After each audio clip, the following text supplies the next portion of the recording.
తెలీదు, మరి వీడు వెళ్తే యాక్సిడెంట్లు అవుతుందంటే అవుతుంది. This is the reason. Track maintenance పరిస్థితి అంటే చాలా దారుణంగా ఉంటుంది. వాళ్ళు ట్రాక్ మెయింటైన్ చేయాలి. వాళ్ళ ఏమంటే ఒక యూనిట్ అంటారు. ఒక యూనిట్ అంటే ఫర్ సమ్ కిలోమీటర్స్ 4-5 కిలోమీటర్స్ ఒక యూనిట్. ఆ యూనిట్లో 20 మంది పనిచేయాలి. 20 track maintenance required for 1 unit. కానీ ఈరోజు 10, 12, 8 మెంబర్స్తో కూడా పనిచేస్తున్నారు. అంటే చాలా లిమిటెడ్ పర్సన్, అంటే వ్యాకెన్సీస్ ఫిల్అప్ కాలేదు. So minimum number of track maintenance safety rules ప్రకారం ఏదవుతుందో అది కూడా ఉండట్లేదు. సిగ్నలింగ్ అయితే చాలా వ్యవస్థలు ప్రైవేట్ కంపెనీస్ ఇచ్చేసారు.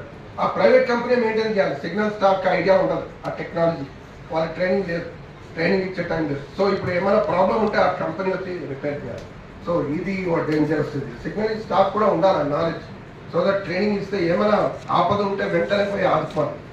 సిగ్నలింగ్ స్టాఫ్ ఎలా పనిచేస్తున్నారంటే ఊర్లలో గ్రామాల్లో ఎలా పనిచేస్తున్నారంటే వాళ్ళు సినిమా వెళ్ళాలంటే కూడా చెప్పిపోవాలి.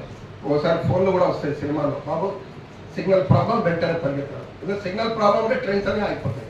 So they don't get use, they cannot go out of the station, they cannot go out of the place. అంటే వాళ్ళు 24 hours border labour, 8 hours duty, but 24 hours border labour.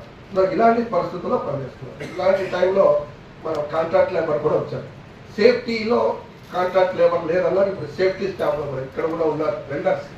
They are doing welding job for wagons and all. So వీళ్ళందరూ safety staff. Track maintenance లో కూడా safety staff వస్తున్నారు. ఇంకా చాలా చోట safety section లో కూడా కాంట్రాక్ట్ లేబర్ని వాడుతున్నారు.